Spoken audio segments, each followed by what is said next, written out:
Welcome to 'rod రంబోలా' సినిమాలు. Hi friends, welcome to my channel. ఈరోజు మన వీడియో 'ఎన్టీఆర్ రాడు రంబోల' సినిమాలేంటో చూద్దాం.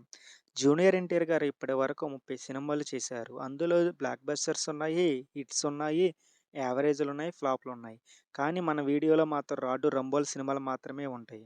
అవేంటో చూద్దాం. ఈ వీడియోలో ఇన్ఫర్మేషన్ మీకు నచ్చితే ఈ వీడియోకి లైక్ చేసి మన ఛానల్ తప్పకుండా సబ్స్క్రైబ్ చేయండి. ఎన్టీఆర్ గారి ఫస్ట్ మూవీ 'నిన్ను చూడాలని ఉంది'. ఈ సినిమాని విఆర్ ప్రతాప్ రెడ్డి డైరెక్షన్‌లో వచ్చిన ఈ సినిమా 2001లో రిలీజ్ అయింది. ఈ సినిమాలో ఎన్టీఆర్, ఎంఎస్ నారాయణ, మహర్షి కలిసి నటించారు. ఈ సినిమా 'రాడు రంబోలా' అయ్యింది. 'సుబ్బు' ఈ సినిమా డైరెక్టర్ రుద్రరాజు సురేష్ వర్మ డైరెక్షన్‌లో 2001లో రిలీజ్ అయింది. ఈ సినిమాలో ఎన్టీఆర్, సోనాలి జోషి నటించారు. ఈ సినిమా కూడా రాడ్ సినిమా అయ్యింది. 'నాగా' డీకే సురేష్ డైరెక్షన్‌లో వచ్చిన ఈ కళాఖండం సినిమా 2003లో రిలీజ్ అయింది. ఈ సినిమాలో ఎన్టీఆర్, సదా నటించారు. ఈ సినిమా రాడ్డు కళాఖండం అయ్యింది. 'ఆంధ్రావాలా' పూరి జగన్నాథ్ డైరెక్షన్‌లో వచ్చిన ఈ సినిమా 2004లో రిలీజ్ అయింది. ఈ సినిమాలో ఎన్టీఆర్, రక్షిత నటించారు. ఈ సినిమాకి 7,00,00,000 పెడితే 12,00,00,000 వసూలు చేసి రాడ్డు రంబోలా అయ్యింది. 'నా అల్లుడు' వరమల్లపూడి డైరెక్షన్‌లో వచ్చిన ఈ 'నా అల్లుడు' సినిమా 2005లో వచ్చింది. ఈ సినిమాలో ఎన్టీఆర్, శ్రియ నటించారు. ఈ సినిమాకి 9,00,00,000 ఖర్చు పెడితే ఈ సినిమా 15,00,00,000 వసూలు చేసి ఈ సినిమా రాడు రంబోలా అయ్యింది. ఎన్టీఆర్ కెరీర్‌లోని అతిపెద్ద రాడ్డు సినిమా 'నరసింహుడు'. ఈ సినిమా బి. గోపాల్ డైరెక్షన్‌లో వచ్చింది. ఈ సినిమా 2005లో రిలీజ్ అయింది. ఈ సినిమాలో ఎన్టీఆర్, అమీషా పటేల్ నటించారు.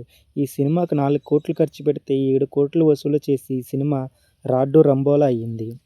'అశోక్' సురేందర్ రెడ్డి డైరెక్షన్‌లో వచ్చిన ఈ సినిమా 2006లో రిలీజ్ అయింది. ఈ సినిమాలో ఎన్టీఆర్, సమీర్ రెడ్డి కలిసి నటించారు.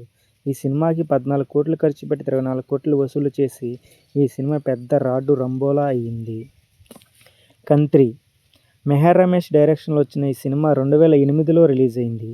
ఎన్టీఆర్, హన్సిక కలిసి నటించారు.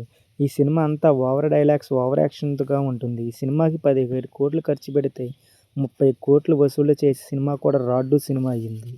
'శక్తి' మెహర్ రమేష్ డైరెక్షన్‌లో వచ్చిన ఈ రెండవ రాడ్డు సినిమా 2011లో రిలీజ్ అయింది.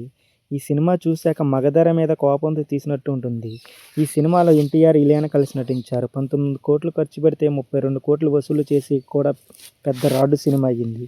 'ఊసరవెల్లి' సురేందర్ రెడ్డి డైరెక్షన్‌లో వచ్చిన ఈ సినిమా 2011లో రిలీజ్ అయింది. ఈ సినిమాలో స్టోరీ బాగానే ఉంటుంది కానీ డైరెక్షన్ బాగా వీక్‌గా ఉంటుంది. ఎన్టీఆర్, తమన్నా నటించారు. ఈ సినిమాకి 8,00,00,000 ఖర్చు పెడితే 49,00,00,000 వసూలు చేసి రాడ్డు సినిమా అయ్యింది.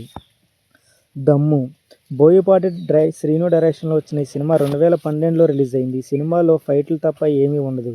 ఈ సినిమా ఎన్టీఆర్, త్రిష నటించారు. ఈ సినిమాకి 35,00,00,000 పెడితే 60,00,00,000 వసూలు చేసి పెద్ద రాడ్డు రంబోలా అయ్యింది. 'రామయ్య వస్తావయ్య' డైరెక్టర్ హరీష్ శంకర్ డైరెక్షన్‌లో వచ్చిన ఈ సినిమా 2013లో రిలీజ్ అయింది. ఈ సినిమాలో సాంగ్స్ బాగానే ఉంటాయి, అంత ఏమీ ఉండదు. సినిమాలో ఎన్టీఆర్, సమంత నటించారు. ఈ సినిమాకి 30,00,00,000 పెడితే 53,00,00,000 వచ్చాయి. ఈ సినిమా కూడా కళాఖండం అయ్యింది. 'రభస' సంతోష్ శ్రీనివాస్ డైరెక్షన్‌లో ఈ సినిమా 2014లో రిలీజ్ అయింది. ఈ సినిమా ఎన్టీఆర్, సమంత నటించారు. ఈ సినిమాకి 27,00,00,000 పెడితే 44,00,00,000 వసూలు చేసి ఈ సినిమా ఎందుకు పనికిరాకుండా పోయింది. రాడ్ సినిమాలను బట్టి ఎన్టీఆర్ సక్సెస్ రేట్ 43%. చూశారు కదా! ఈ సినిమాలో మీ ఫేవరెట్ రాడ్ సినిమా ఏదో కామెంట్ చేయండి.